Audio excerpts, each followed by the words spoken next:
Pull meeting to order. Start with, go ahead. I pledge allegiance To the flag of the United States of America, and to the republic for which it stands, one nation, under God, indivisible, with liberty and justice for all. Welcome, everybody. Oh, excuse me. Would you call over there? I'm sorry, We're asking for a moment of silence. It's Mr. Chanel's birthday today. Happy birthday, Richard. Yeah, that's it. They don't have enough candles. It's virtual. It's virtual. Or would it be a fire hazard? I'm not saying. Allowed to have. We can't buy candles. Not allowed to have that many candles. All right. Roll call, please, Kathy. Alberts. Just will come to order, thank you. Alberts. I'm here. Cooper. Here. Ferguson. Here. Black. Here. Pauly. Hold on. Janelli. Here. Matrina. Here. Petrofessa. Taversack. Here. Tranzilla. Here. Excellent. We had, well, let me do this quickly, maybe Bill can help me. Where's Bill? We had the robotic team compete and did well. Does anybody know exactly what they did? Can you help me out? I know they did. Turn it Joe. over. Mike. Oh.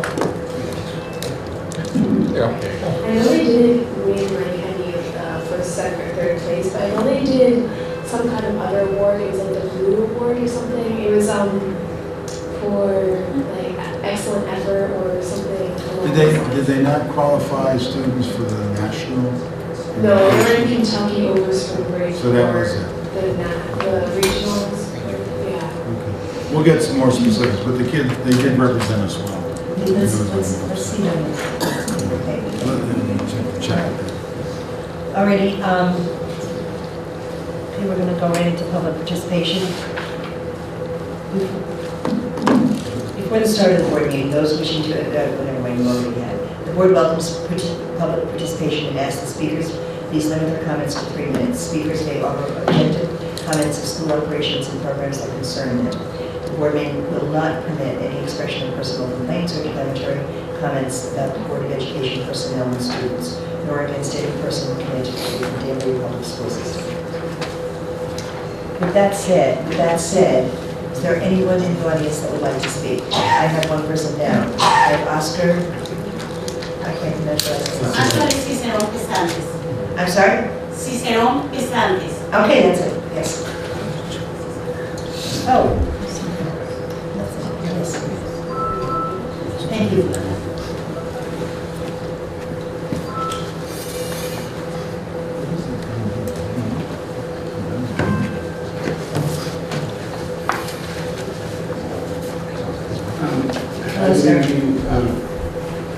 Excuse me.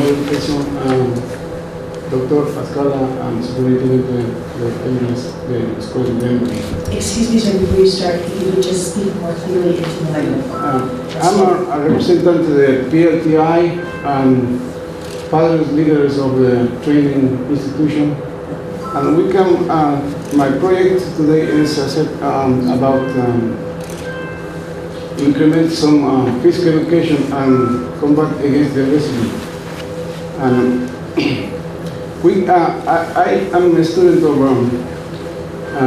West Connecticut University, and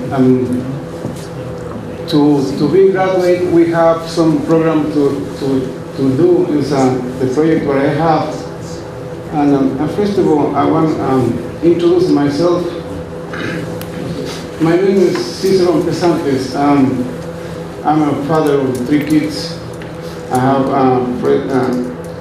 the first kid that graduated from Denver High School, and now he graduated also from the Connecticut, West Connecticut University, and he is also in medical school. He tried to be a doctor.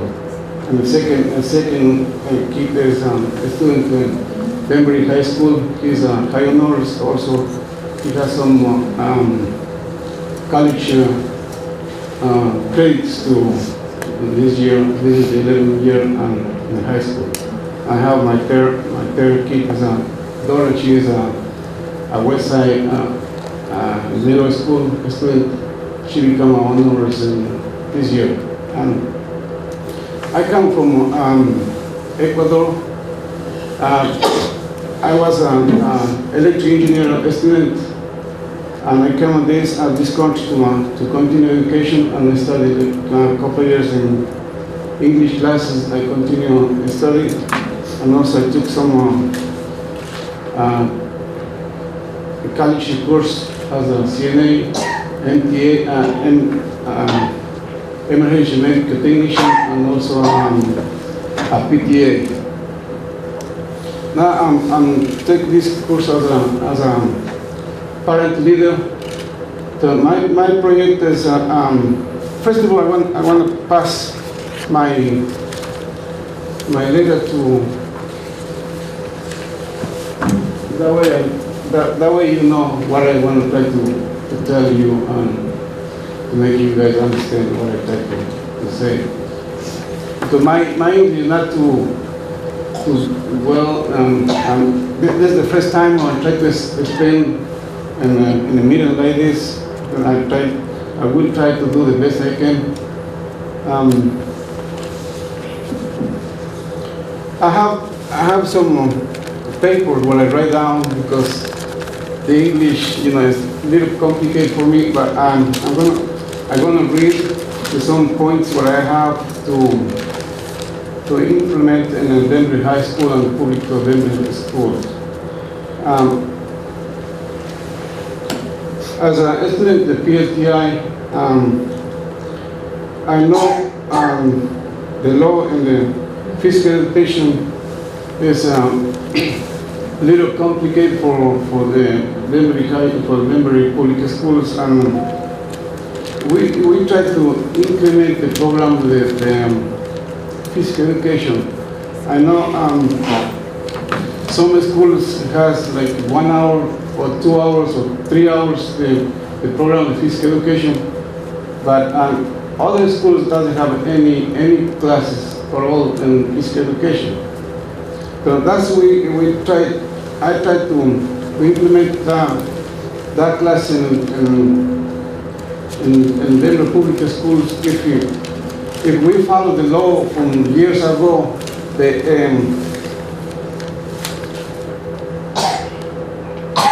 ASCD is the institute where they tell to the schools to do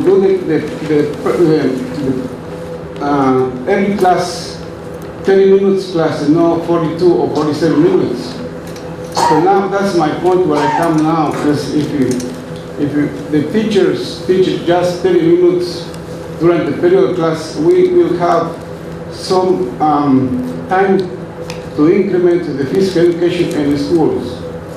If we multiply like 42 minutes or 47 minutes, the teacher use now in the schools, it multiply by 7 is 390 minutes they use during the day.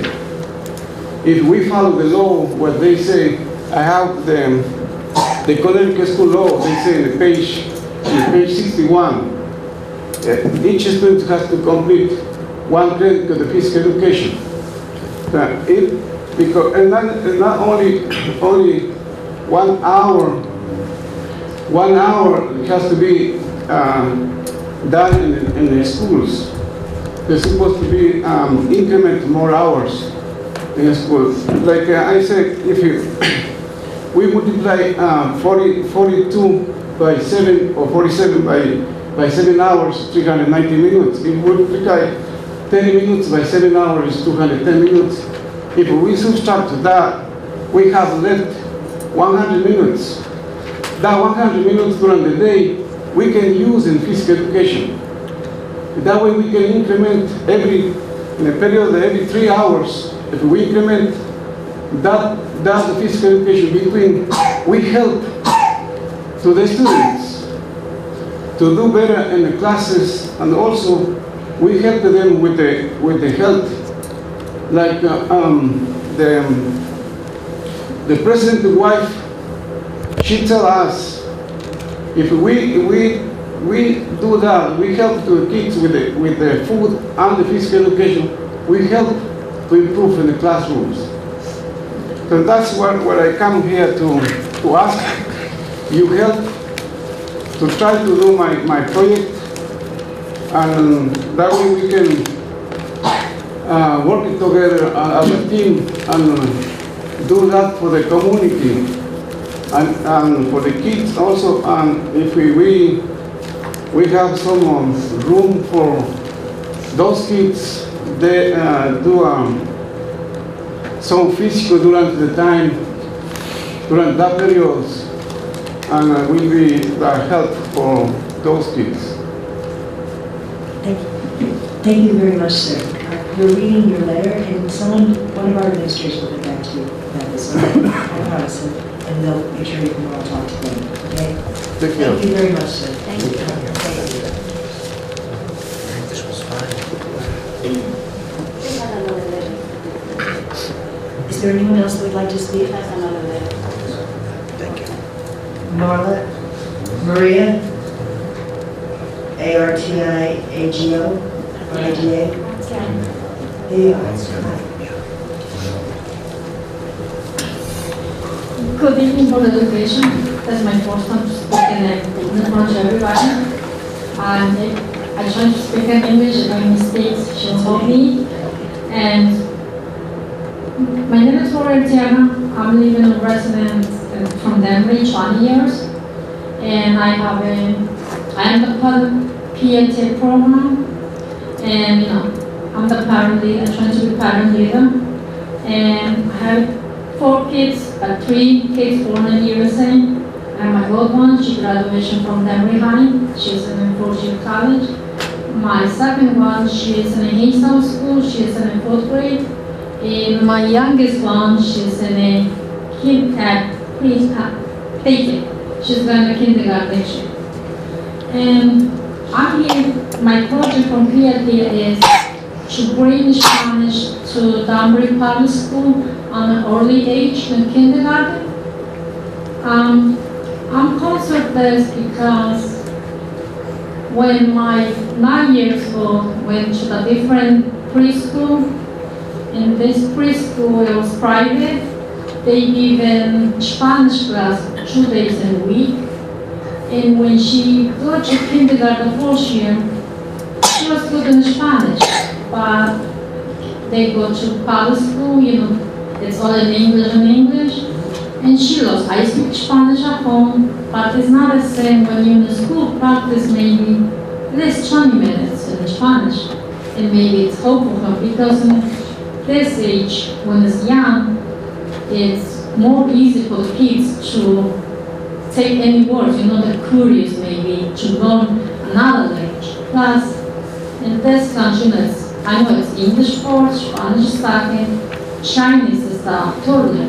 Everybody or everywhere is speaking, most kids trying to take Spanish now. Because, I don't have any career, I don't have nothing, coming just 6 years to school, because I was the first kid for my parents. And I'm doing housing, I'm sorry, but it's my job. And all my clients, they have kids. And all these kids, they say, they in the private school, they give in Spanish class in elementary school. That's why, I'm thinking maybe, bring Spanish in private school. That'd be good for the kids in early age. And thank you. Thank you very much. And you did fine, Maria. Thank you. This is my first time. I'm sorry, but It's okay. I try, because that's in PLTA. I say you have to try it. You're not trying. I'm a little nervous because I come from different country, and I grow in the country, not in city. In 6 years school, it's hard for me. Come here, work. I try. You do. Thank you. You're always welcome. Oh, thank you. You see, you don't need me. Thank you. Thank you very much. Is there anyone else in the audience that would like to speak? No. Seeing none? Moving on to consent calendar. That the Board of Education approves the items on the consent calendar exhibits 15-77 through 15-80 as recommended. Second. Yes. On the superintendent's evaluation committee, Yes. minutes, I was Into the there. mic, into the mic. I was present and adopted. Oh, okay. We can correct that, or ask for it to be corrected? All right, so we'll correct the superintendent's evaluation committee to include Phyllis Transola. Anybody else have any comments, questions? Oh, Dr. Glass.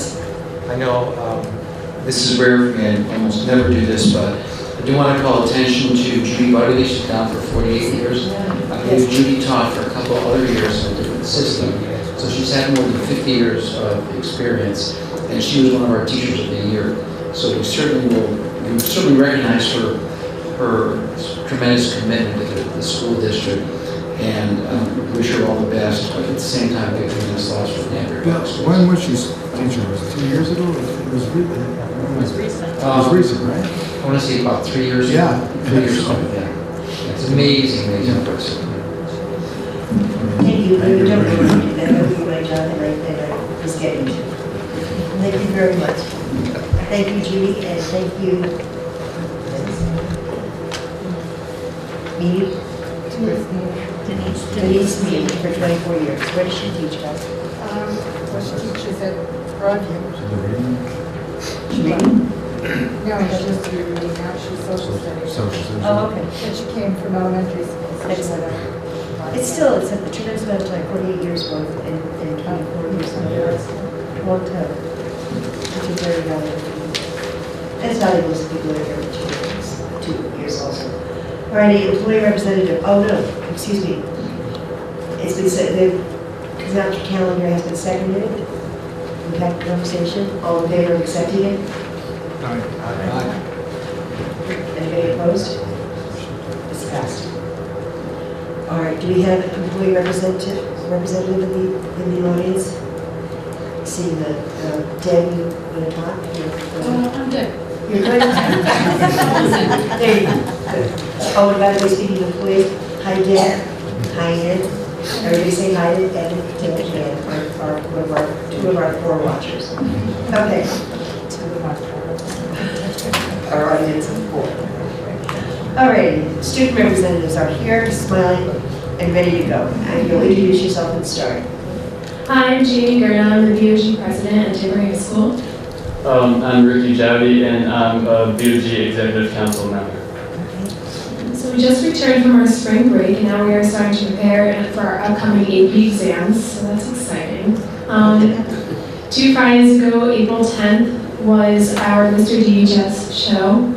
It was extremely successful, and we raised over $1,600, enough to fund 6 cleft palate surgeries for the Smile Train Foundation. This Friday night, April 24th, is our Word Warriors benefit concert at 7 p.m. in the new gym. $10 in advance and $12 at the door. They're trying to host for a poet to come in, so they're trying to raise money for that. May 1st is our junior prom. It'll be at 7 p.m. at the Portuguese Club, and the theme is Grecian Gardens this year. May 2nd is another SAT testing at the high school. The Danbury track pushes their undefeated record for 3 wins and 0 losses. The team was led by many outstanding performances. May 22nd is our senior prom. It'll take place at the Amber Room at 7 p.m. The theme this year is Around the World. And we are currently in the process of re-electing and electing our new class officers for next year for each grade level, as well as the new BOG and Executive Council. So that's about it for Danbury High School. Thanks, Julie. Yeah. Thank you. That was very good. What are Word Warriors? It's our poetry club at the high school. They call themselves the Word Warriors. Yes. Thank you. Okay. I'm sorry, Ace. Where is Ace? Ace, can you join the table, please? Hello,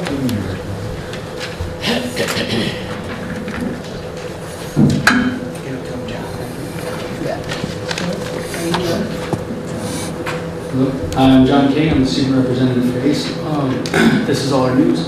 On March 26th, students at ACE participated in our annual Spring to Wellness Day at ACE. Community guest speakers provided insightful and engaging workshops for students in the areas of health, wellness, and team building. On March 27th, students at ACE participated in a school-wide field trip to the Maritime Center where students were able to participate in experiential learning as it relates to science and aquatics. On Saturday, March 28th, 3 students from ACE volunteered their time to assist with Family University being hosted at Rogers Park Middle School. They assisted with greeting guests and working with small children throughout the day. Students at ACE conducted community service at DHS during the Night of the Wiz. Students assisted in concession stands and represented ACE very well. And on Friday, April 10th, students at ACE participated in a field trip to the Long Wharf Theater to see a play titled Brownsville Song. The play highlighted the struggles of a teenager living on the streets and the perseverance needed to overcome his obstacles. There was great feedback from the students regarding the play. And that's all the news we have. Thank you very much. Very well done, sir. Thank you. Nice job. All right. Do you have a superintendent's report? But we have Oh, no, I'm sorry. I have a presentation. Mary, where is she? There she is. Pop up. I'm so sorry, Mary. I just decided to keep That's okay. it shorter.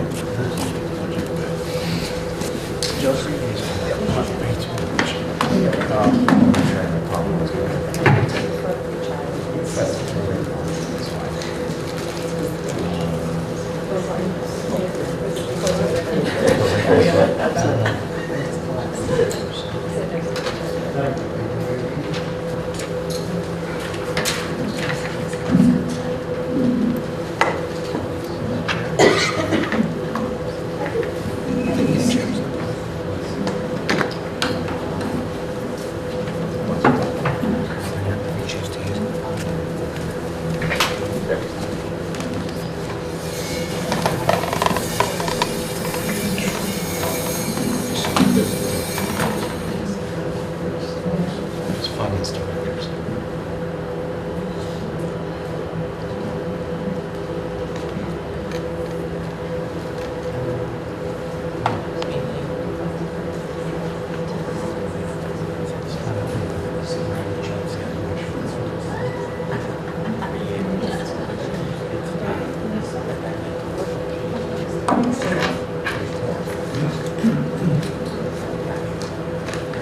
How are you doing, guys?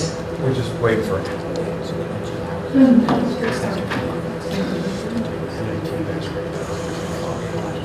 Well, if it's not working, Mary, let's do it out.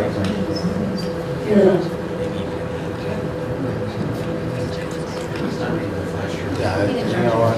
Yeah, I know, but you just love it. With every second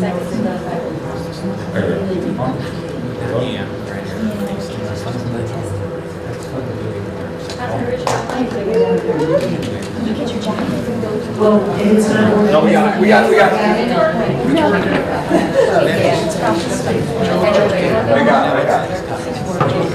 Record technology. Part-time, able. Man of many hats. It's part-time temporary classification. Obviously, made it. Give it 28 for it. Was an estimate, I'm ready for it.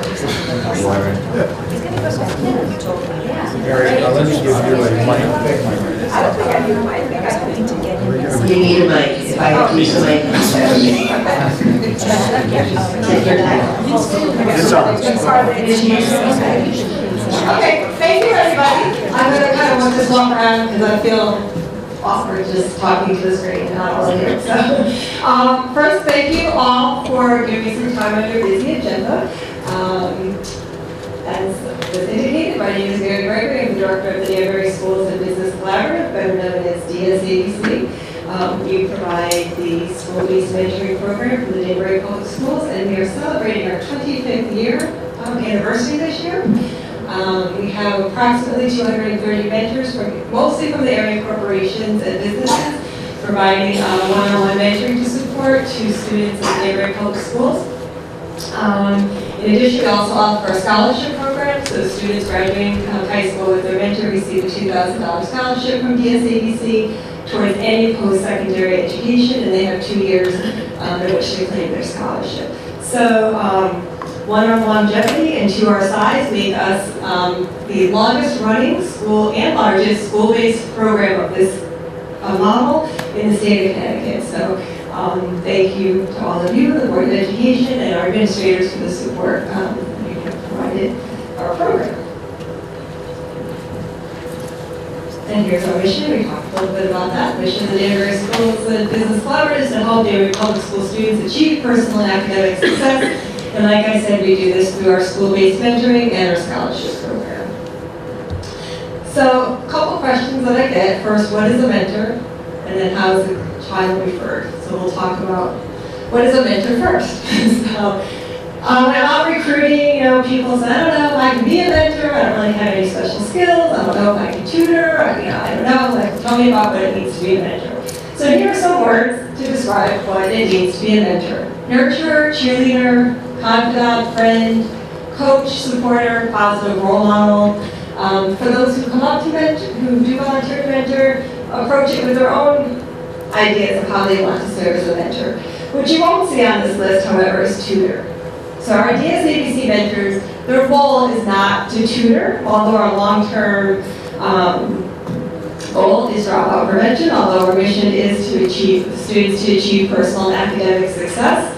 Mentors help students in other ways, really primarily by just being a friend, being a confidant, and providing that one-on-one adult connection to the kids to help set them up. What is required of our mentors is that they meet with their student that they're assigned once a week at school, on school grounds during the course of the school day. This is a school-based mentoring program only.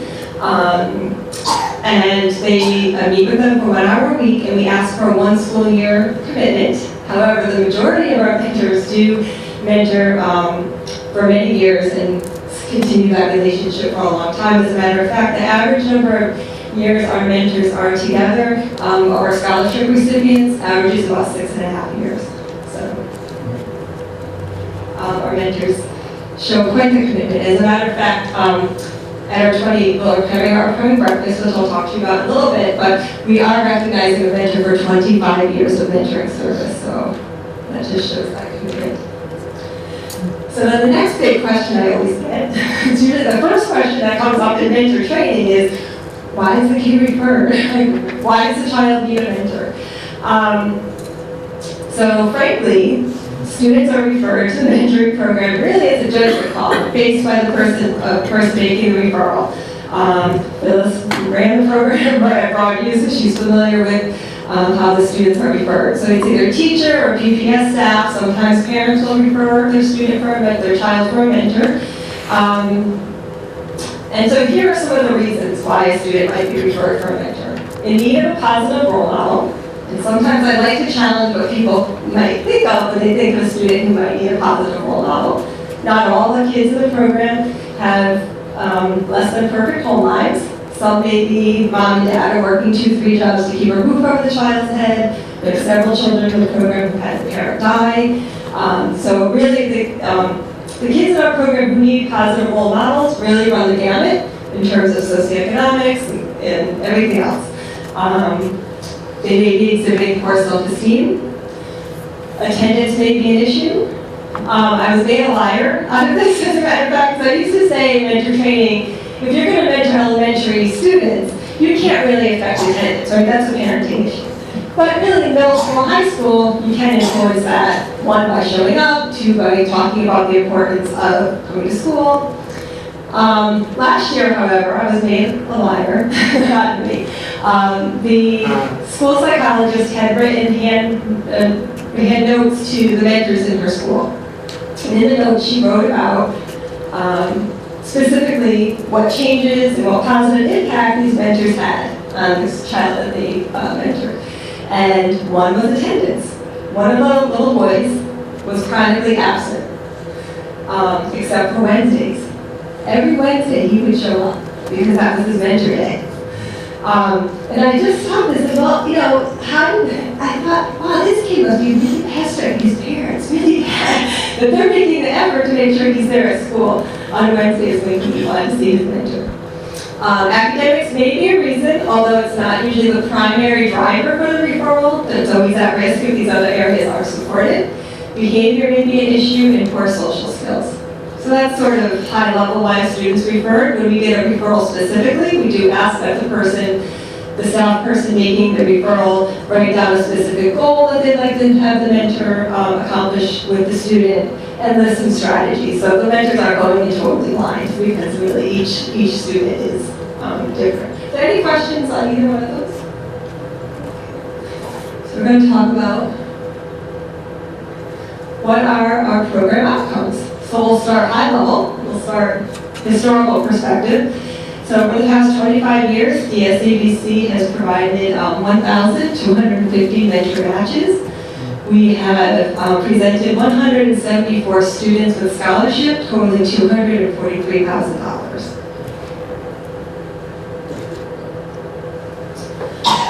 So at the end of each school year, I do year-end surveys. So I survey the students, I survey the school liaisons, so those are the individuals in each building who are responsible for overseeing the mentors in their building, as well as the mentors. So this is information from last school year's year-end surveys. 87.7% of the students showed improvement for the behavior that they were referred for. So the left-hand column, you'll just see some anecdotal feedback from the schools. Improved behavior in school and classroom, interested in setting goals, overall happier and more comfortable in school, huge improvement in attitude and grades, completing all of her school assignments, reading skills have improved. So this is what the school liaisons and teachers are observing with the students with mentors. The right-hand column is what the mentors are observing in terms of behavior changes. More talkative and displaying more self-esteem, not as shy as we first met, more outgoing, better communication skills, reading comprehension seems to have improved, has become more mature, respectful, and polite. Grades also seem to have improved drastically. So those are just a few highlights of what's been reported. We always do a good job of asking adults what they see and observe, but sometimes we're not always so good about asking kids. So we have made a concerted effort to survey our students that we serve. We've been doing this for the past 3 years now. 93.8% of our elementary students and 95.7% of our middle and high school students like having a mentor.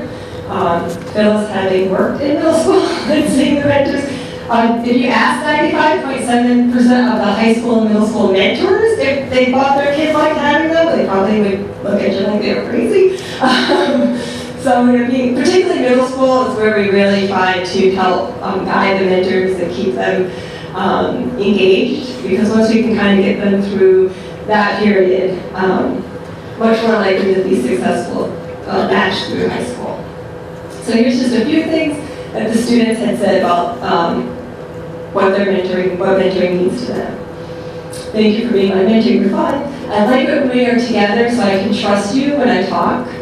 That was a quote written by a little girl who's a 3rd grader, and what strikes me is that an 8-year-old recognizes that her mentor is somebody she can trust. Having a mentor made a huge difference in my life. He's not only been my mentor, he was a friend that was always there for me. Not that many people would sacrifice their lunch break to mentor kids in need, so I'm very lucky to have him. And those are words that were actually spoken at one of our breakfasts by one of our graduates.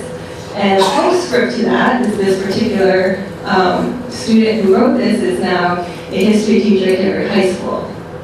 And in talking with him, he has said having his mentor has influenced the kind of teacher that he wants to be in the classroom.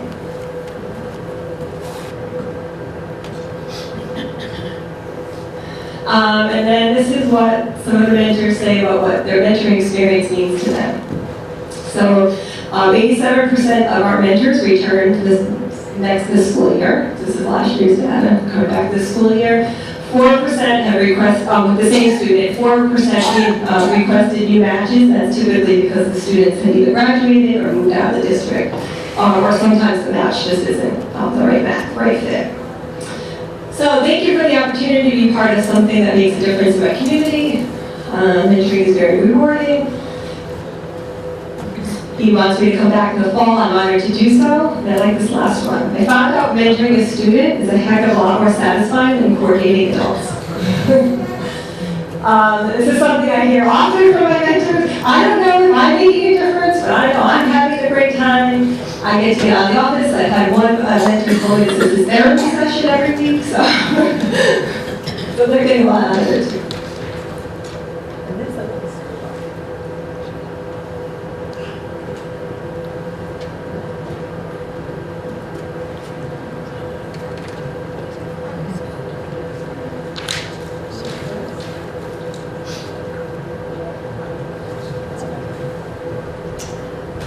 Well, I want to show you a video.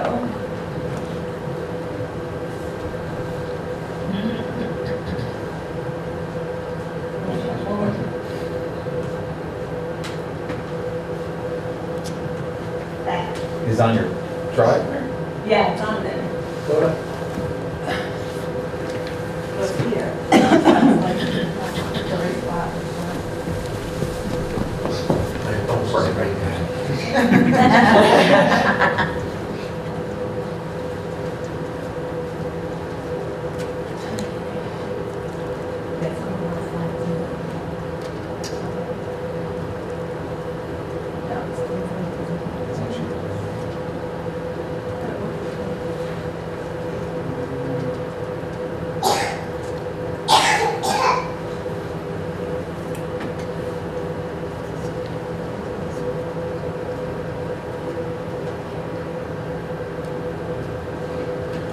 It was working.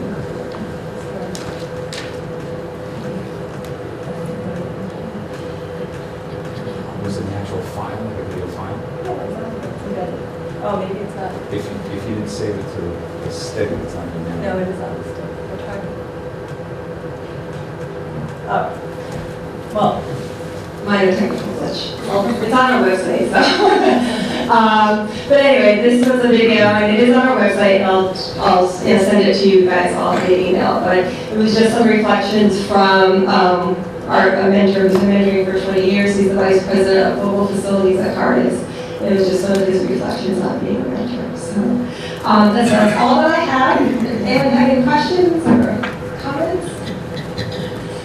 Yes. So, where, you said 230 mentors? Yep. About 230, where do most of them go? High school. They serve all grades K through 12. The majority are in the middle schools because they filter off. So we have the 14 elementary schools, so then they filter up to the middle school. So like I think Rogers Parkway has about 45, and Bonneview has 30 something, and then they go up to the high school. Or the mentors will follow them at Avitech if the students choose to go to Avitech as well. Or ACE or whatever the kids end up. And what are they missing when they're meeting with their mentor? They're not missing, so some of the challenges with mentoring, time, resources, space, all the issues that you guys deal with in the big picture. So the mentors are the only time the mentors are allowed to see their students are during the students' free period. So typically we'll go to lunch recess. It's to be more of a challenge when go to high school. For Mary Ann, any more questions from the board? I get calls constantly about the program. She's in the state of how remarkable the program is. In fact, the Cave Journal is going to do the State Board of Ed has looked at the high school attendance rates, and they've noticed quite an improvement. And some of the comments made by teachers and students has been based on the DSABC program, and they're going to feature that in one of their articles in the state. I think that's remarkable. We could never pay them for what they do. I mean, we stop and think about it. This was started with some vision 25 years ago, but it's been something that's really been helpful. And one thing I'll never forget is sitting on stage this year. Remember? Yeah. And we were doing the show on our Hannah's TV. And maybe tell the board what happened with that young man. So Dr. Sal invited us to the cable TV show, and so I invited 3 mentor-mentee matches, so 6 individuals. And Sal had asked them a question, asked the students a question, I think, right, like what your mentors meant to you, or the impact, and each student had a different story. You know, one said, one's ready to graduate high school, and he said, I wouldn't be thinking or planning about college or my mentor, and the other young man said, the mentor's just great, because I can talk to him about things I can't share with anybody else. And the third student had said that he had been with his mentor, Sally, since he was in the 1st grade. He's now a sophomore at Denver High School. And he said, she came into my life when my mother had passed away. Now, this was the first time the mentor was floored, because she, of course, knew why she was his mentor, but they had never spoken of it. He had never acknowledged to her why. So that was the first time in that moment, and I don't know if he had planned to bring it up or if it was just a spur of the moment thing, but he chose that moment to recognize the impact that she's had in that role, in that positive adult role model, female role model role. And Florence almost all over. That's pretty powerful when you think about it. They had never spoken about it. Never spoken about And it. he in public to thank her after all these years. See how remarkable of an experience that young man has gotten because of that time she spent with him. So, and Mary, we can't let you go without saying you do quite a bit with your leadership. And it's not easy to pry people loose now from businesses when the economy is the way it is. It's your efforts that gets them there. So. And she's done a lot with strategic planning and active board, so I thank you. Franco is the rep. Don't you want to say anything?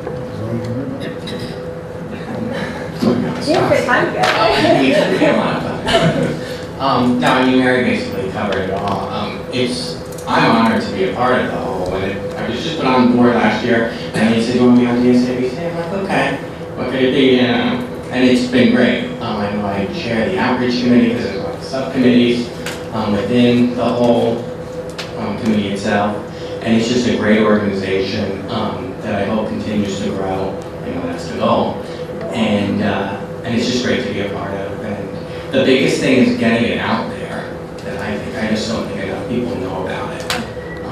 So I think that's something we could even, all board members too, just broadcast this. This is a great program that we have. When is your breakfast this year? Well, I'm just about to invite you to breakfast. I have to take on the past. I'd like to invite you all to our breakfast, our annual scholarship and awards breakfast. We don't have as many scholarships this year as we usually do. We're giving 3. We typically give 7 or 8, but next year we're giving 13, so it all balances out in the end. But we are celebrating our 25th anniversary, and we have some surprises. We have some past mentees coming, and like I said, we are honoring our mentor, his mentor. 25-year mentoring work, which I think is just great commitment, really outstanding. So, to that, thank you for your time. And thank you, Mary. I hope to see you guys all at the breakfast. Thanks for what you did, Julie. Thank you. I was supposed to be for years, right? In class? Were you doing mentor for years? Oh, yeah, most of them weren't born when I did. I understand that, but we're the same age. I mentored, I think it was 1988 for 10 years, 10 or 11 I years. remember, I guess I remember you speaking. And it was very rewarding. Well, and the next time you call central office and you speak to Elena, she'll be recognized for 15 years. At the Oh, that's good. Yes, Elena's being recognized for 15. Yeah. It's wonderful. It really is. And then I found out that there's other mentoring programs throughout our school system. It isn't this is really, I just found that out. All right, thank you very much, Mary. Moving on to action items. Kathy? That the Board of Education accept the March 2015 operating results analysis of the general fund in accordance with 15-81. Second. Seconded by Gladys. Any questions? discussions? Seeing none, I'll try your minds, all in favor?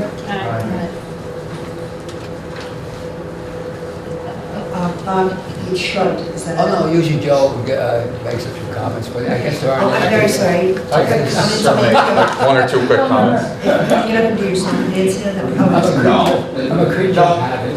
No change from month to month, still on any special expenses, health insurance is still tracking the trend, so nothing alarming, but obviously you see the special accounts are still running over on those. Other than that, we're managing. Pretty much the same. It's a stay the same.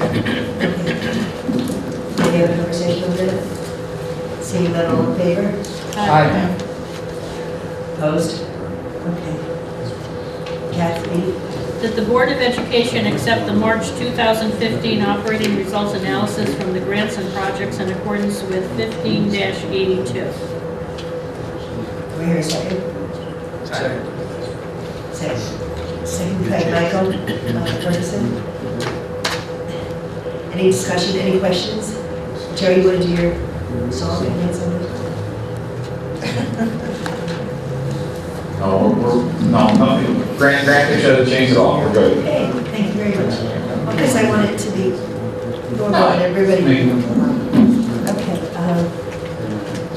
Okay. If there's no other conversation, all in favor? Aye. Opposed? It's approved. Thank you. Bill. That brings us to an important part of this evening, which also must be Leon White. Dr. Pescarelli will speak. It's a superintendent's report. Okay, thank you. The interim state commissioner is now the state commissioner, elect, I guess is the word, because she'll be recommended to the full legislature, and they have to approve the governor's appointment. But if it all goes well, Diane Wenzel will be the commissioner serving. We've known her for 2 years. She's worked with us, and I find her she's really a working superintendent. I mean, she knows the schools.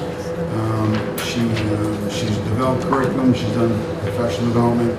So she's not a political eyes person. So I find that that's going to be refreshing to have her there working with us. So I just want to be sure to tell you that. We, since last meeting, have been talking about the high school principal recruitment, and Kim has got a few things that she can talk Yeah, about. a few updates. Sorry, keep talking. Take it over. It's the unbuttoned. Just a couple of quick updates. We, Dr. Sal and I have been working with a possible option for consultant, Jackie Jacoby, who is somebody who's had a long history of building superintendencies around the state and has been helping organizations to sort of funnel their opinions and their focus groups about what they're looking for in these high-level, higher areas. So we've talked a little bit with her, and we're going to have her come to the School Governance Council meeting at the high school in May. It's on May the 28th.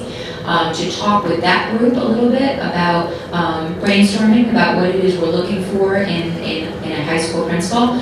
We're also starting to brainstorm with Jackie about putting in some other focus groups that day, because she will be here with me on that day, maybe talking to some parent groups or some upperclassmen.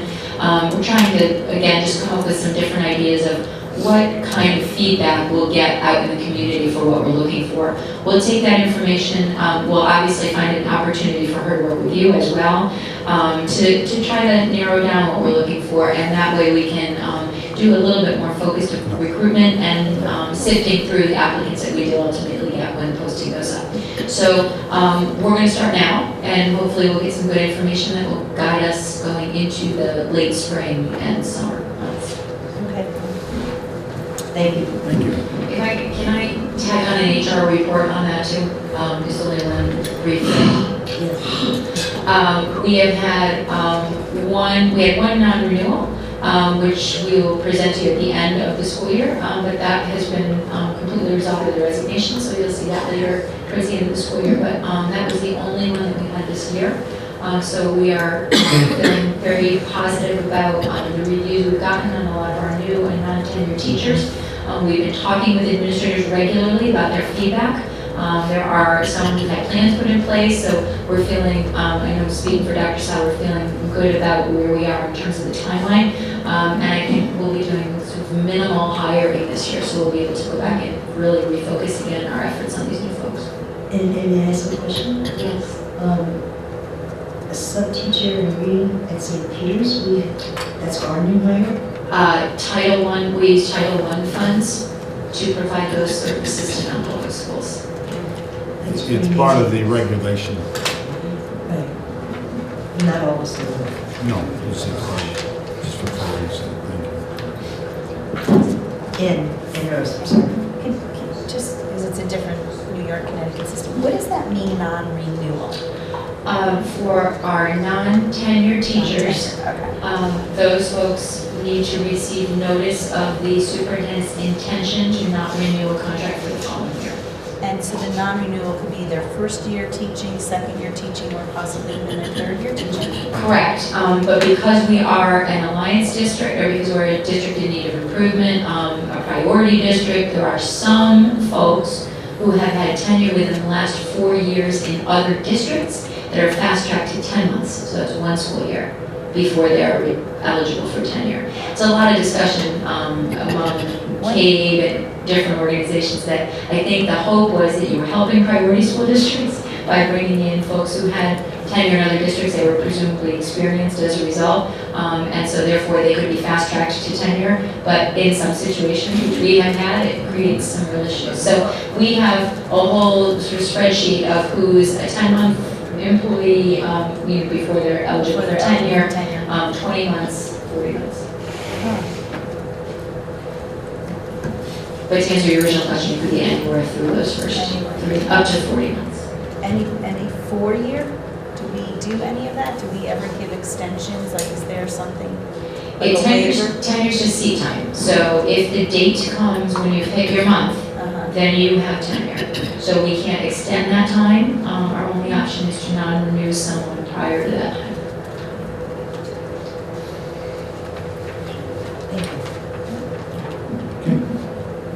Any questions? Are there any other questions for Sal? Any other questions for Sal or Kim?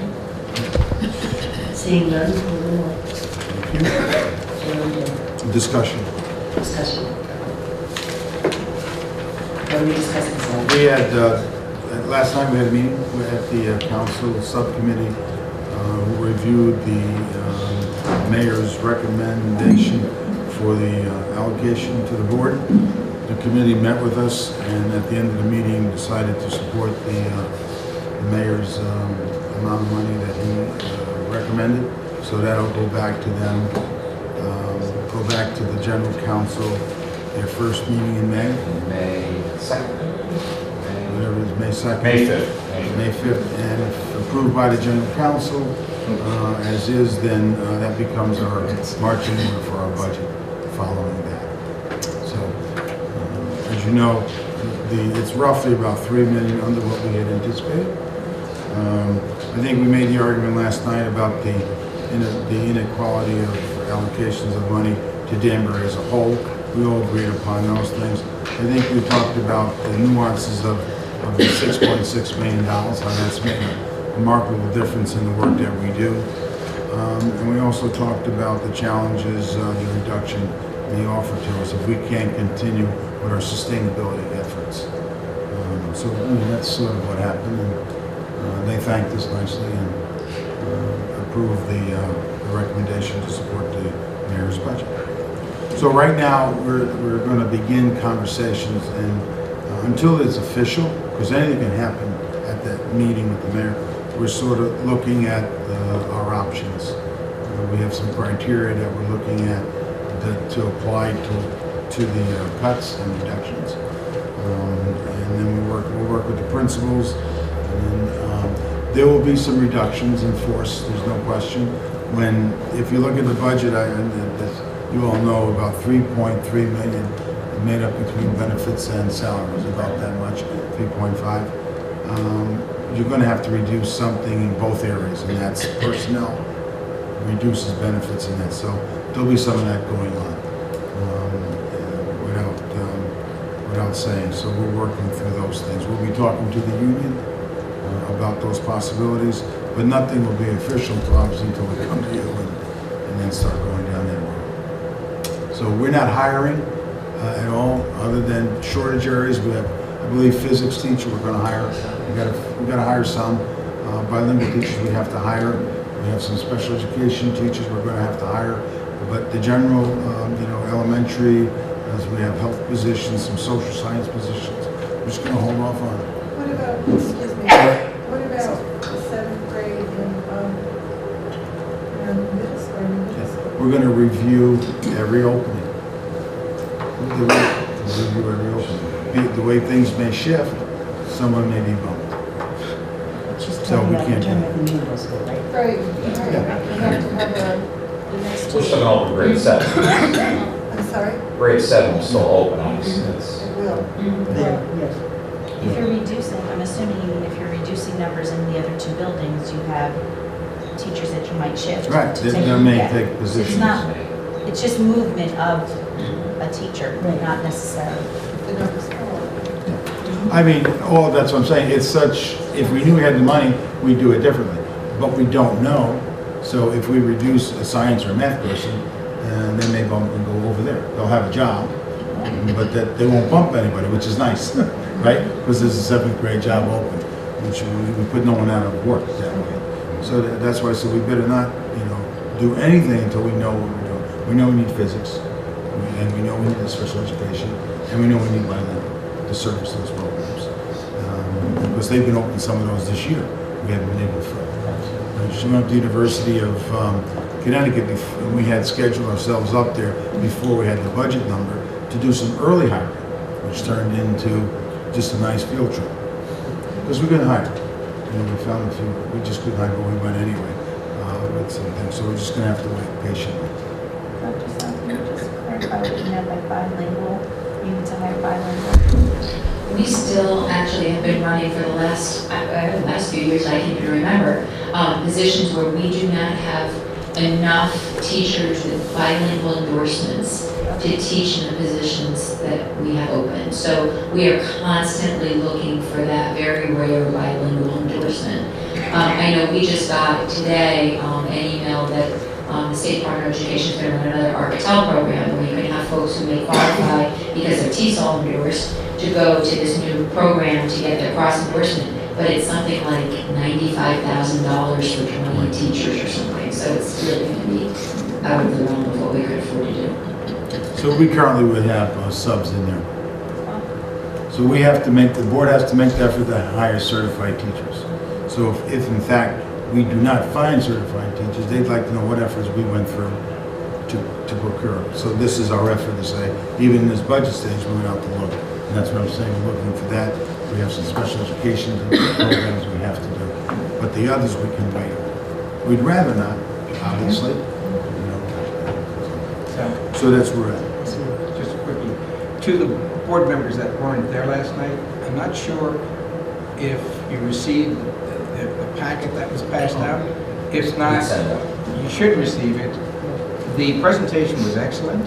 I think the first time, I truly believe the council was fully aware about challenges. And there was a gasp when they understood the economics, and they really understood it. And unfortunately, there's no quick cure for it, but they were understanding of it. That was, I think, an excellent point. And we finally stimulated a little bit of a thought process, and Sal is, through conversation with them, an educational process relative to the disparity in the ECS funding. And I think that is where, my personal feeling is where we have to continue to build on that momentum. I firmly believe that that gap of $30-some-odd million that we are losing. I think Warren Levy said, where do you plan to get the money from, to Dr. Pascarella. My thought process was, well, we can get it from that $33 million. What we have to do is have a long, hard road to continue to advocate for it. Essentially, the wheel that squeaks the loudest gets the oil. So to sit back and say, oh, over years we didn't do this and this and this, I think it's a defeatist attitude. I spoke with Joe Cobble last night after the meeting. asked him if he'd be willing to get together with the Board of Education, his council members, other people, so that we could at least do something to start a momentum, so that we could educate the residents of Danbury, and also basically to sit before us, the legislators, all of them, and let them know what our problem is and have them continually advocate for us. So I think that's one of the not high points, but that's one of the urgent things that we ought to dwell on to see where the funding is. You know, we can continue to cut budgets, but what happens is, and the mayor unfortunately can't raise taxes to support the school districts, but unfortunately the lack of the funding we're getting from the state falls on the sacrifice of educating our kids. We move one step forward, and then we go back 3 steps in what's happening. But I really think for the first time in all the years we've made these Dr. Sal and his group has made the presentations, they absolutely understood. No one turned to the budget board and looked at a line number to discuss the line number. They were more, concerned and almost sympathetic toward our particular, plight. And so I think we have a good opportunity to work together to hopefully resolve the issues. And so I think it was an excellent meeting. Great job by the cabinet, Joe, Kim, Bill, and Dr. Sal. It was good. Lions Grant. We, as Sal has said earlier, this has been a godsend to us. It's actually, we use the term 6.6, it's really 6.695, so 6.7 million. And without this money, we would not be able to do anything that we're doing currently. The grant is due by state statute this Friday by 4:30 in the afternoon. We have the option of sending it up without board approval. It's an iterative process, as you may recall, so this thing goes on for months. So we're sending it up without requesting that you approve it, because given what happened last night, the timing was inappropriate. We really want you as a board to have time to do due diligence over the next few months. And as we as a cabinet have been looking at this, I'm tasked with the responsibility of actually writing the grant. So I finished up over the weekend and a little bit on Monday and passed it out to the cabinet. But when you look at what's in it, you have the boilerplate, the talent, the academic, the climate, the operations components in front of you. And I apologize for the font size, by the way. It's a digital submission, so that's what it looks like online. You can certainly make it larger if you need it. We don't know if everything that's in that grant is really going to stick, because what we've done by and large is move things forward that we put into place. For example, all the kindergarten. And I'm not suggesting it, but if the board turned around and said, we might not want to hold on to all the kindergarten, then we have the opportunity to go back and rewrite that part of the grant. So all the things that we've built over the past 3 years it's malleable. We can turn around and modify it if we need to. But before we do that, obviously, we really want to make sure you have an opportunity to digest it and ask some really good probing questions, as you always do. And then, as a team, we need to settle on how to submit a balanced budget to the city, which in part will include this. It's not a hard and fast rule, but it's pretty close to being hard and fast. About 51% of this is designed to close achievement gaps. That's really what this original document was for. About 49% after Superintendent Salabi in Hartford, they allowed the 30 districts to take up to 49% and use it to offset general fund costs. So we're still in that kind of balanced point. It just becomes very tricky though, given the fact that we're looking at approximately $3 million as a gap based on the request and what we probably will end up with. We're going to have to do some heavy lifting with this, and as Sal said, there's no way, and other board members, some board members have said, there's no way we're going to be able to close that kind of gap without a reduction in force of some sort. My final point is, as the board knows, and most of you were here when we did this, in the first economic downturn, we cut approximately 50% of the administrative staff in the district, and we have not backfilled those positions. So we're very lean. There's nothing else to cut. And one of the criteria that we're looking at for guiding us to move through this very onerous process is we are under a state mandate to implement the teacher evaluation process And a number of you have served on that task force, and you know that we are taking the leanest cut possible in terms of meeting the letter of the law. And so we can't go any lower than we currently are. We just don't have enough bodies to actually adhere to the law. So there are things like that that we're looking at that will be hopefully our guiding principles. Increase time for kids wherever possible, adhere to all contracts and state laws and mandates, etc. Other than that, I think really the best thing to do at this point is to give you an opportunity in the next few weeks just to look at what we put together and then come back with some of the hard questions. Thank you.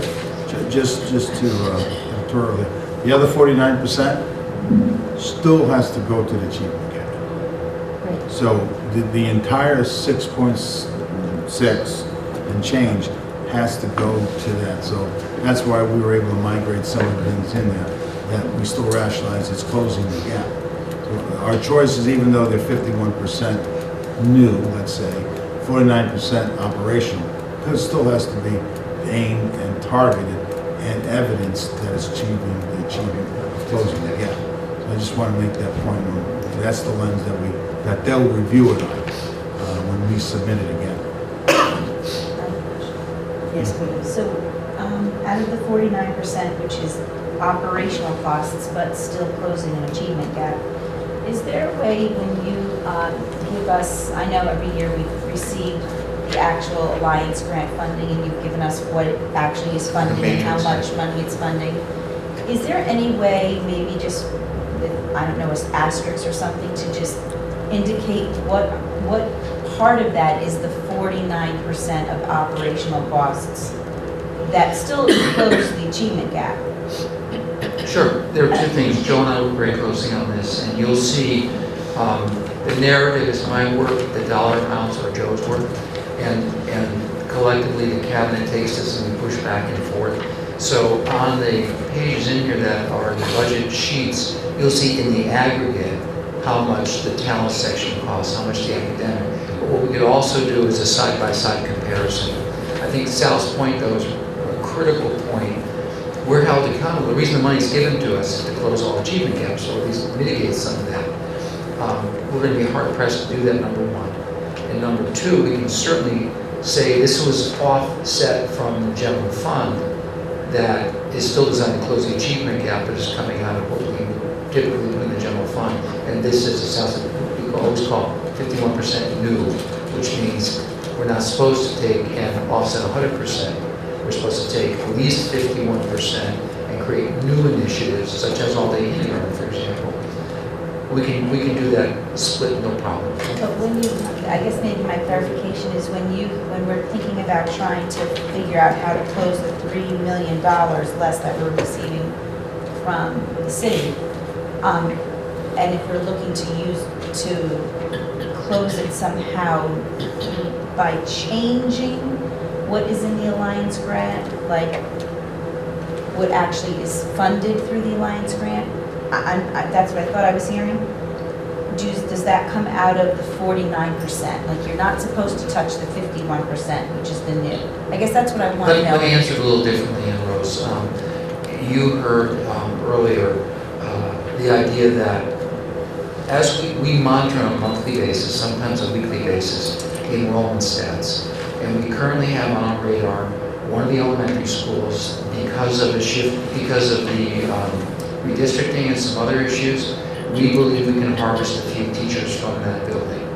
So instead of in the budget, we always put aside, for example, 3, 5 elementary teachers.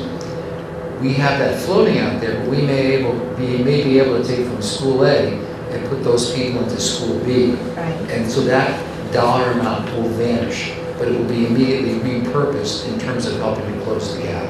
So it's not as easy as just saying this is A and this is B. It really is this very fluid kind of dynamic process.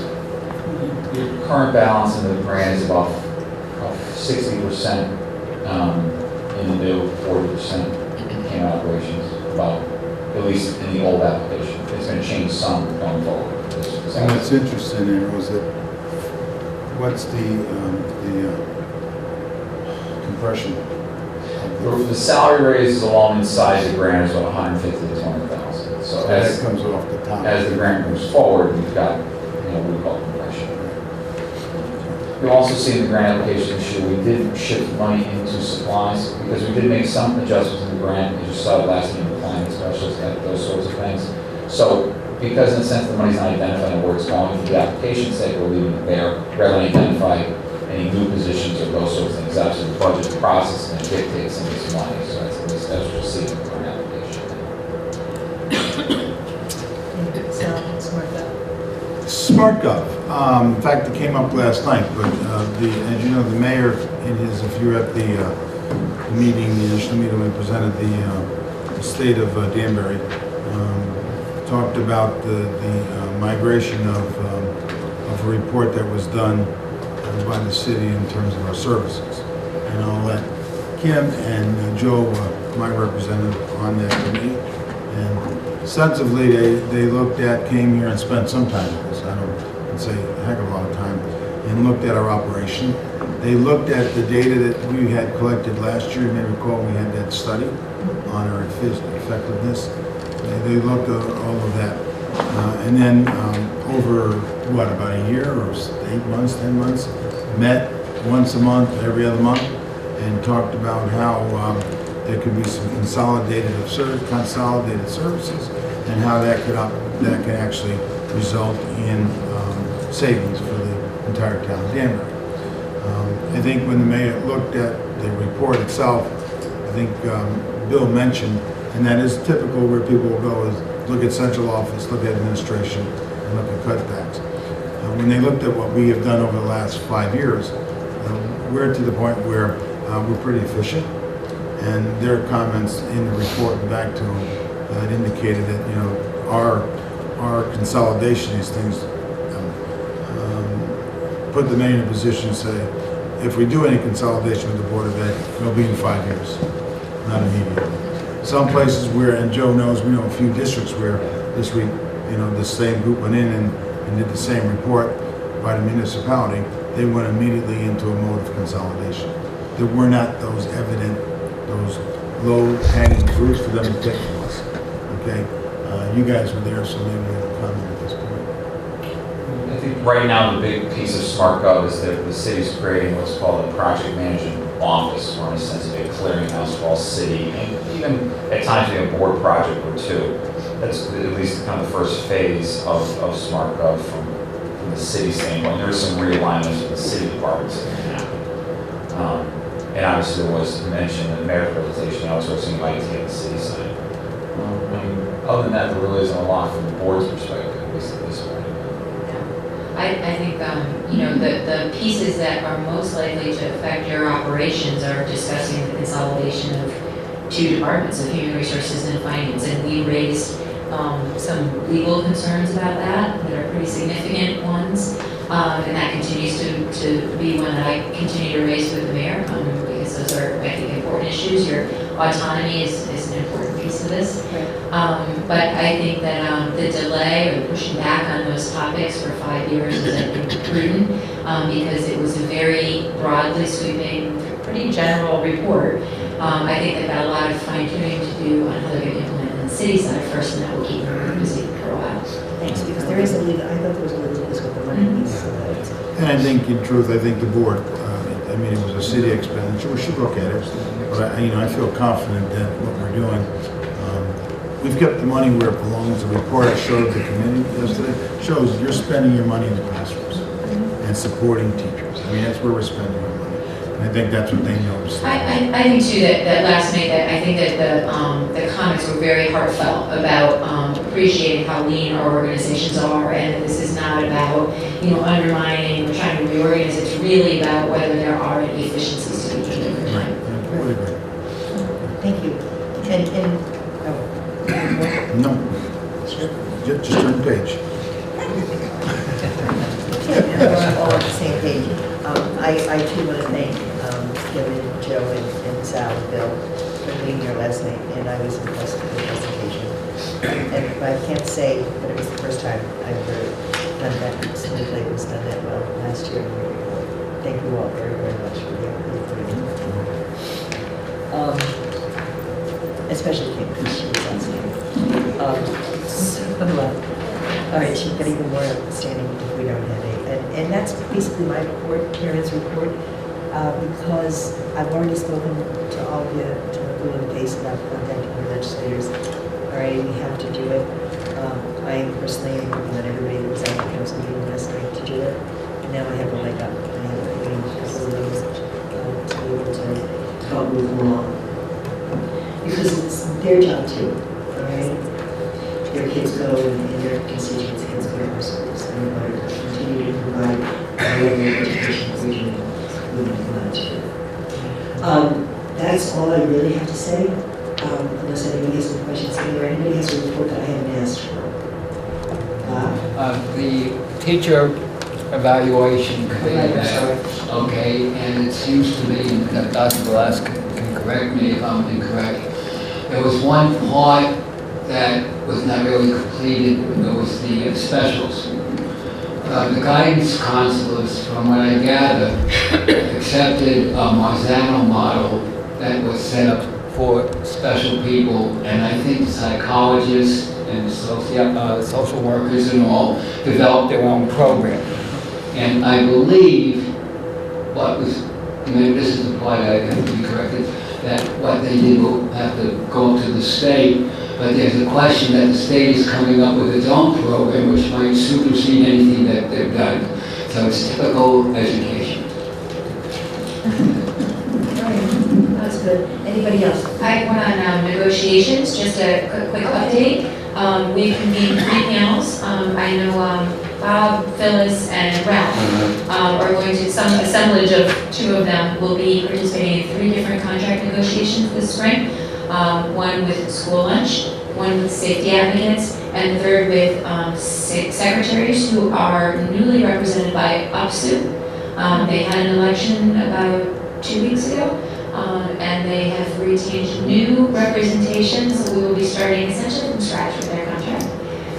So that one will probably follow shortly behind the other ones by the time they get themselves supported. That's good. Candy has something? Yes, I have policy. I guess at our next board meeting, you'll receive the wellness changes that are going to happen.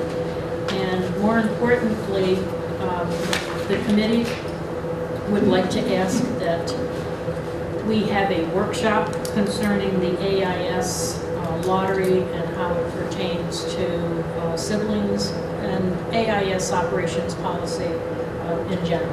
So, Madam Chair, we would like the board to have a workshop. Is it possible, Dr. Sal, to put that together for Wednesday the 20th? I'll work on that. All right. Because the 6th is already superintendent's eval. May 20th? May 20th. No. Possibly. So pencil that in. While we're penciling in, everybody pencil in the date for this breakfast. May 20th is Wednesday. Jody, you got that May 20th? It's not a board meeting. No, it's not important. It's the ninth. It's the third. It's the third, whatever. It's the third. Yeah. It's a busy one. No, we can't skip that. It's a party. We're having a party. It's a evaluation. Also on the 8th, you'll all get notification that our Family Learning Center is conducting a plant sale. So anybody that's buying Mother's Day gifts, it's Friday and Saturday. On Friday it's between 12 and 4:30, and Saturday between 8:30 and 12. Let's try to support our people that are working so hard because we're not getting money for them, they're raising money, okay? Okay, before we're doing that at the high school level. All right, what else did I want to say? I think, I'm sorry? The 20th be 7? The 20th, yes, yeah, unless they want it earlier. Is it easier for people, let me know, because it's actually easier for me to come at 6 o'clock, especially if it's a workshop, because it's 1, 2, 3, 4, 5. We're out? Or 7? I'm happy with 6. You're at, Kat, okay. It's hard for you? 7 girl. I'm a 7 girl. Richard? Is it easier for you at 6? 7 or 6? 6. 6:30. 6:30 will be All right, we'll do it at cut in 6:30. half. How's that? It's a couple. 6:30. It's a compromise. It's a nice compromise. 6:30.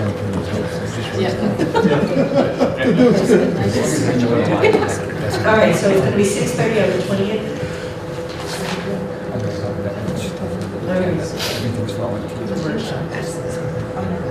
All right, does anybody else have any other thing that they want to talk about?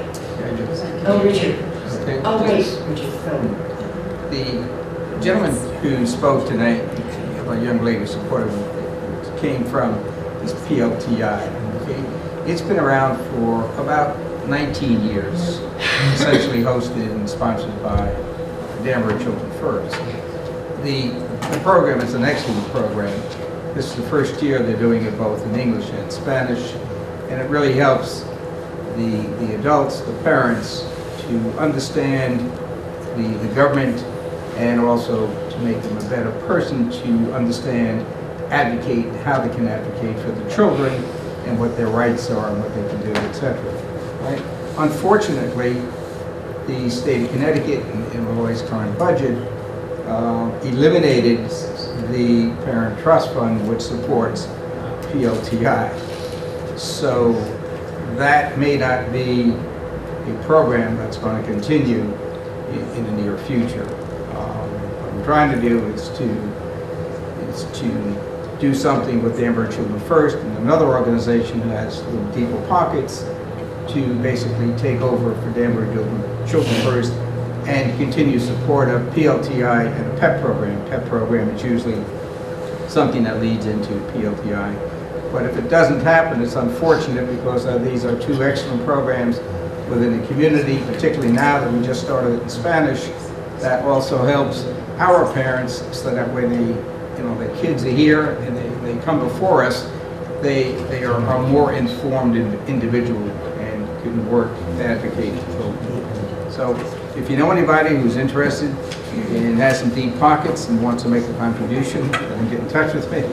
It's a worthwhile project and cause. I give them a lot of credit for coming to before us tonight because certainly their English was much better than my Spanish. Yeah, just to piggyback, I spoke at Dr. Sal's behalf, he was up in Hartford, they had a PLTI, it was a few weeks ago, and the questions were amazing he asked. It was really dynamic group, so it was really interesting. As long as everybody's putting in here. The DECO, we have 63 students, so the efforts are moving forward with that. Friday morning, Friday morning, we're presenting at the council, the chamber, to their executive committee to see if we can, the idea is to try to create a collaborative that would, as kind of Richard was talking about, that would support PLTI, to support the ongoing of DECO. I was also received information, and I may have said it to you, if not, let me repeat it, because I like to hear it. I do. I received information from the state that they deposited money for tuition for our students to the tune of, I think it was $54,000 I had mentioned, but it's in the $50,000 range, which means that as we move to that third year, we're all concerned about who's going to pay for the university or never. So they managed to put that to the side, which was good information for the end year. It just stays there. So we get our kids to that point, there's money there to pay for those combined courses. Can we meet our goal? We're going to run the program with a 40% facilitator. Dan at the high school, along with Gary, are trying to figure out how to create the team to do that. They think they're going to get up to 80 or 90 students. They do think. You've extended, right? Yeah, I will extend it to September if we have to. If necessary. I think it's. What makes the increase to 63 now? Was there more of a push to go back into the middle schools? Do you remember that after our meeting? They did go back. And someone had an idea, there are a number of kids that didn't get into hats. So we focused those kids for the program. So they went to them. And then they made the phone calls. And I'm trying to think, Matt Rakowski, who's assisting, has been assisting with, he went down there and sat there and talked to the counselors. The counselors now have more information. They're talking to the kids. So it's going to, you know, that's beginning to churn. So that's what they did. And we made sure that people knew they got them 4 years. They graduate. Yeah. Remember that? The kids were confused about that. Yeah. Made it clear in the literature that you graduate in 4 years, you go through that. And then if you want to continue, you can as an option. So we kind of changed that narrative a little bit. Because we were told that that kind of put people off. And they don't have to go to some school if they don't want to. Then, you know, if they don't want, that's a choice. If you want to do the 4 year. So I think we made those modifications, or they did, Gary and Dan and Matt, so that's all helped. Refining the story. So that's Do you have it. anything else because? Oh, and yes I do. And we have a, I'm looking at, I saw the picture yesterday, I'm looking at Joe. We have a very nice wagon for the parade. And the art, and the art, not good there. No, it looks good, it's hay, but the wagon part of it. It's clean. And it's a hay wagon. It's a hay wagon with seats around it. I found they've used in parades before. And the art classes are designing a flow for Brakes are lifted, don't worry. and we're going to try to replicate the Vietnam War kind of thing. I think that's what the kids going to do with the war memorial with names, Oh, okay. but have it as our students in the Gulf War and other things. I'm sorry, my We'll be on it, imagination and the shop classes and the industrial tech, they'll build it for us. So hopefully that'll work. So we'll see. I'm saying, yes, Mrs. Cooper. Two things, really quick. For the superintendent evaluation committee, I would love to have all 11 board members at that meeting. And we want to start at 6:30 instead of 6, okay? 6:30, because it'll be easier for everyone, okay? Please put that on your calendar and So 6:30 instead of 6. 6:30 instead of 6, okay? And the last thing, I will hope before the end of school, we could have a report on how many expulsion hearings that we have did so far. Because I know the number has been really small, and I know that somehow I think we set the message to the kids. And we have not had as many expulsions in the previous year. And I'm very happy about that. So maybe before the end of the school year, we can have a report as to how many we had and what grades were. Okay, so make sure that's in the minutes. Jody? Okay, thank you. Yes, ma'am. Could we also have an update on that family university then at some point? Oh, sure, no problem. And we need a report on Daniel University. And Dr. Sal, could you just extend to the commanders of ROTC that we have a board meeting the night that they have their banquet, and they sent us, It happens every year. they sent us an invitation, and I just, I feel badly, but in spirit, we will be there with them. And let's not forget the Honor Society induction is at 7 on Monday, the 11th. Okay? It is that time. Yeah. We're just, and the middle school, remember the middle school moving up ceremonies, not called graduations, those dates all changed, so we check. Oh, they're changing? Well, they changed last week. Yeah, this is what they are, they're on here. It's the, I'm sorry. I really apologize to everybody for this cold, I'm very, very sorry. The way moving up ceremony is the 16th. It's the day before graduation at the high school. Excuse me, at the high school. The alternative at graduation is at 9:30 in the morning on the 15th, okay? Adult ed is at 7 o'clock at night on the 11th. If you've never attended that graduation, I recommend you coming. It's not very long, it's not very big, but it's pretty moving, okay? And it shows you what we do that we don't pay attention to. It just happens. It doesn't just happen. It's work. People work really hard at it. But I went last year, and it was the first time, and I'm ashamed to say that in how long I've been here.